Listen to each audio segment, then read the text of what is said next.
ഒരു ഉദാഹരണം, ഖുർആനിൽ നിന്ന് തന്നെയുള്ള ഉദാഹരണം. ഖാലത്തുൽ അറാബു ആമന്നാ കുല്ലൻ തുഖ്മിനു വലാകിൻ ഖുലു അസ്ലംനാ വലമ്മാ യദ്ഖുലുൽ ഈമാനു ഫീ ഖുലൂബിക്കും. അടിവരട്ടോ. ഇവിടെ എന്താ പ്രയോഗം? ഒന്നാമത്തെ ക്ലിപ്പിലെ പ്രയോഗം എന്താ മോനെ? ആ ഒന്നാമത്തെ ക്ലിപ്പ് ഒന്നുകൂടിയിട്ടേ. പല വിധേനയുള്ള സിഹറുകളും ചെയ്ത് പലതും നടത്തി, ഒന്നും ശരിയാകണില്ല. ഹാജ എന്ന് പറഞ്ഞാൽ ഒരു മനുഷ്യന്റെ ഹൃദയത്തിന്റെ ഉള്ളിലേക്ക് നോക്കി പറയാൻ പറ്റുന്ന കരുണക്കടല റബ്ബ് കഴിവ് കൊടുത്ത വലിയ മഹാനാണ്. മഹാനാകുന്ന സുൽത്താനുൽ ഹിന്ദ് അജ്മീർ ഖാജ റളിയല്ലാഹു അൻഹു. കേട്ടല്ലോ? ഏതെങ്കിലും ഒരു നബി, ഇനി ഞാൻ പറയുന്ന പോയിന്റ് ഒന്നുകൂടെ ഇതിനൊരു ബോൾഡ് ചെയ്യാണ്. ഏതെങ്കിലും ഒരു പ്രവാചകൻ, അതിന് മുമ്പ് കഴിഞ്ഞു പോയ ഒരു പ്രവാചകനെ, ഫോർ എക്സാമ്പിൾ ഇബ്രാഹിം നബിയെ കുറിച്ച് അല്ലെ നോഹ പ്രവാചകനെ കുറിച്ച് ഇബ്രാഹിം നബിയുടെ പ്രസംഗത്തിൽ എവിടെയെങ്കിലും ഇങ്ങനെ ഒരു കഴിവുള്ള ആളാണ് നൂഹ് നബി എന്ന് എന്തുകൊണ്ട് പ്രസംഗിച്ചില്ല? സാധാരണക്കാരോടാണ്. രണ്ട്, ഇബ്രാഹിം നബിയെ കുറിച്ച് മൂസ അലൈഹിസ്സലാം, ഇബ്രാഹിം നബി അലൈഹിസ്സലാമിന് അള്ളാഹ് കഴിവ് കൊടുത്തിട്ടുണ്ട്. എന്ത്? നിങ്ങളുടെ ഹൃദയത്തിന്റെ ഉള്ളിലുള്ളത് അറിയാൻ എന്ന് എന്തുകൊണ്ട് മൂസ അലൈഹിസ്സലാം പ്രസംഗിച്ചില്ല? മൂസ നബിയുടെ കഴിവിനെ കുറിച്ച് ഈസ അലൈഹിസ്സലാം എന്തുകൊണ്ട് പ്രസംഗിച്ചില്ല? വേണ്ടെന്നേ.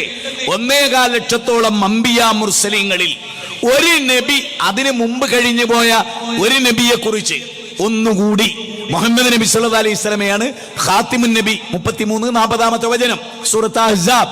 ശരി, ആ നബി സല്ലല്ലാഹു അലൈഹി വസല്ലമ ഇബ്രാഹിം നബിയെ കുറിച്ചോ ഈസാ നബിയെ കുറിച്ചോ മൂസാ നബിയെ കുറിച്ചോ സുലൈമാൻ നബിയെ കുറിച്ചോ മനുഷ്യന്റെ ഹൃദയത്തിന്റെ ഉള്ളിലുള്ളത് അറിയുന്ന, അതിന് അല്ലാഹ് കഴിവ് കൊടുത്ത വലിയ മഹാനാണ് സുലൈമാൻ നബി എന്ന് എന്തുകൊണ്ട് പ്രസംഗിച്ചില്ല? ഫൈസിക്ക് കൊടുത്ത 2 ചുണ്ടും നാവും അവർക്കുണ്ടായിരുന്നല്ലോ. അതുകൊണ്ട് എന്തുകൊണ്ട് അവരാരും ഇത് പറഞ്ഞില്ല? കാരണം അവർക്കറിയാം അത് കുഫ്റാണ്, ശിർക്കാണ്.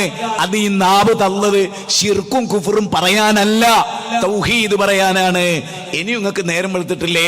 ഒരു കാര്യമില്ല, ആയത്തിലേക്ക് മടങ്ങാം. വിശുദ്ധ ഖുർആൻ 49-ാം അധ്യായം 14 സൂറത്ത് ഹുജറാത്താണ്. നമ്മൾ ഇശായിന് പിരിയും. ഈ ഭാഗം പറഞ്ഞ് നമ്മൾ ഇശാ ജമാഅത്തിന് പിരിയും. കഴിഞ്ഞതുപോലെ തന്നെ ഈ ഭാഗം നിങ്ങൾ പ്രത്യേകം ശ്രദ്ധിക്കുക. അറാബികൾ വന്നിട്ട് ആരോടാ പറയുന്നത്? ഖാജ മുഹീദ്ദീൻ ചിശ്തിയിൽ അജ്മീരി അല്ലെ പറയുന്ന CM മടവൂര്, അല്ലെങ്കിൽ വേറെ ഏതെങ്കിലും നമ്മുടെ ഇവിടെയുള്ള വേറെ ഏതെങ്കിലും ഒരു ദർഗ, ആ ദർഗയിലെ വിശ്രമിക്കുന്ന ഒരാള്, അതാണോ റസൂൽ സല്ലല്ലാഹു അലൈഹി വസല്ലം? അല്ല. ആ നബിയുടെ അടുത്ത്, നബീന്റെ അടുത്തേക്കാ വരുന്നത് ആര്? അറാബികള്. കാലത്തിൽ അറാബു ആമന്ന, അറാബികൾ വന്നിട്ട് പറയുന്നത് എന്താണ്? ഞങ്ങൾക്ക് ഈമാനുണ്ട്, ഞങ്ങൾ മുഅ്മിനീങ്ങളാണ്, ഞങ്ങൾ സത്യവിശ്വാസികളായി എന്നവർ പറയണം. അത് പറയുന്ന സമയത്ത് നബി സല്ലല്ലാഹു അലൈഹി വസല്ലമക്ക് മനസ്സിലായോ അതില്ലാത്ത ആളാവര്? ഇവരെ ഹൃദയത്തിൽ ഈമാനില്ല, വെറുതെ നാവുകൊണ്ട് നുണ പറയാൻ ഇല്ല. അപ്പൊ അള്ളാഹ് പറഞ്ഞു കൊടുക്കണം, നബിയെ കാലത്തിൽ അറാബ് ആമന്ന, നബിയെ ഒരു ടീം വന്നിട്ട് നിങ്ങളോട് ഈമാൻ ഉണ്ട് എന്ന് പറഞ്ഞില്ലേ? നബിയെ അവര് മുസ്ലിമായി എന്ന് പറഞ്ഞോട്ടെ, മുസ്ലിമായി എന്ന് പറഞ്ഞോട്ടെ. മുസ്ലിം ആകെ വേറെയാണ്, മുഅ്മിൻ ആകെ വേറെയാണ് എന്നാണ് ആയത്ത് പറയുന്നത്. അതുകൊണ്ട് EKP സുന്നക്ക് മുജാഹിദുകളോട് സലാം പറയാം. നിങ്ങൾക്ക് ശിർക്കുണ്ട് എന്ന് പറഞ്ഞാലും നിങ്ങൾക്ക് ഞങ്ങളോട് സലാം പറയാം. കാരണം മുസ്ലിമീങ്ങളുടെ പട്ടികയിൽ ഞങ്ങൾ വരിക. ഈ ആയത്ത് പ്രകാരം നിങ്ങൾ മുസ്ലിങ്ങളുടെ പട്ടികയിൽ വരും. പക്ഷേ നിങ്ങൾ മുഅ്മിനാണെന്ന് അംഗീകരിക്കണമെങ്കിൽ ഹൃദയത്തിൽ ഈമാൻ ഉണ്ടാകണം. ഇത് ഞാൻ പറഞ്ഞല്ലേ, അല്ലാഹ് പറഞ്ഞതാണ്. വലമ്മാ യദ്ഖുലുൽ ഈമാനു ഫീ ഖുലൂബിക്കും, അവരുടെ ഹൃദയത്തിൽ ഈമാൻ കടന്നിട്ടില്ല. എന്റെ ചോദ്യം എത്രയേ ഉള്ളൂ, ഈ പറഞ്ഞിരിക്കുന്ന അജ്മീർ പാപ്പാക്ക് മനുഷ്യ ഹൃദയത്തിന്റെ ഉള്ളിലുള്ളത് അറിയുമെന്ന് നിങ്ങളുടെ ഫൈസി പറയുന്നു. നബിക്ക് അതിനുള്ള കഴിവ് എന്തുകൊണ്ട് അല്ലാഹ് കൊടുത്തില്ല? ഞങ്ങളുടെ ചോദ്യമാണ്, എന്തുകൊണ്ട് അള്ളാന്റെ ഹബീബായ റസൂലുള്ളാഹിക്ക് ആ കഴിവ് കൊടുത്തില്ല? എന്നിട്ട് നബിയോട് അല്ലാഹ് പറയണെന്ത്? നബിയെ ഒരു മുസ്ലിമാണ് എന്ന് പറഞ്ഞോട്ടോ. കാരണം ഈമാന് ഹൃദയത്തിൽ ഇറങ്ങേണ്ട ഒരു കാര്യമാണ്. അത് ഇറങ്ങിയിട്ടില്ല, ഹൃദയത്തിൽ കടന്നിട്ടില്ല എന്നതറിയാനുള്ള കഴിവ് റസൂലുള്ളാഹിക്ക് ഉണ്ടെങ്കിൽ എന്താ പറയാ? പോയടാ അവിടുന്ന്, നിങ്ങൾ മുസ്ലിങ്ങളാന്ന് പറഞ്ഞോ, ഈമാൻ നിങ്ങളുടെ ഹൃദയത്തിലില്ല. കാരണം എന്താ അറിയോ? എന്റെ ഒക്കെ പേരക്കുട്ടി, അങ്ങനെയും പറയുന്നുണ്ട് ഇദ്ദേഹത്തെ കുറിച്ച്, നബീന്റെ കുടുംബത്തിലെ ഒരു പേരമോനാണ് ഈ ഖാജ മുഹീദ്ദീൻ എന്ന് പറയേണ്ടത്.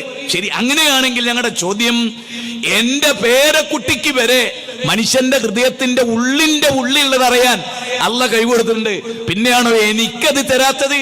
നിങ്ങളെ ഹൃദയത്തിൽ ഈമാൻ കടന്നിട്ട് ഞാൻ നബി അങ്ങനല്ലേ പറയണ്ടേ? എങ്കിൽ നാട്ടുകാർ മനസ്സിലാക്കേണ്ട എന്താ? ഞങ്ങൾ ചെല്ലുമ്പോഴേക്ക് ഇത് പറയും, നബീനെ പറ്റിക്കാൻ ഏതൊക്കെ ടൈപ്പ് ആളുകൾ വന്നു. കാരണം അവർക്ക് പോലും അറിയാം നബിക്ക് ഹൃദയത്തിനുള്ള അറിയാൻ കഴിയില്ല. അള്ള അറിയിച്ചു കൊടുത്താലല്ലാതെ. ചിന്തിക്കേണ്ടതാണ്, ആലോചിക്കേണ്ടതാണ്, മനസ്സിലാക്കേണ്ടതാണ്. ഖുർആനിന്റെ 49-ാം അധ്യായം 13 തീർന്നില്ല. ഒരു വചനം കൂടെ പറയാം, ഇത് വൈൻഡപ്പ് ചെയ്യാം നമുക്ക്. ഖുർആനിലെ 35-ാം അധ്യായം സൂറത്ത് ഫാത്തിർ 38-ാമത്തെ വചനം, ഇന്നഹു അലീമും ബിദാത്തി സുദൂർ.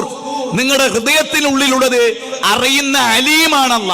അത് തന്നെയാണ് ഹാജാക്കും വെച്ചു കൊടുക്കുന്ന സിഫത്ത്. ഈ പങ്കു ചേർക്കലാണ് ശിർക്ക്. ഈ ശിർക്ക് ചെയ്താൽ വരുന്ന എന്താണ് ഫൈസി? നിങ്ങൾക്ക് അറിയില്ലേ?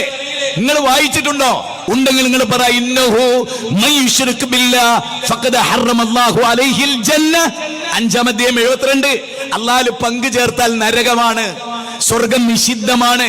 അപ്പൊ നിങ്ങൾ ഈ നൂറെ അജ്മീറിലൂടെ വിളിക്കുന്നത് സ്വർഗത്തിലേക്കാണോ, അല്ല ഞങ്ങൾ ടൈറ്റിൽ സ്വീകരിച്ച പോലെ നരകത്തിലേക്കാണോ?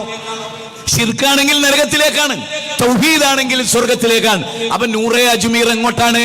നരകത്തിലേക്കാണ് എന്ന് മനസ്സിലാക്കുക.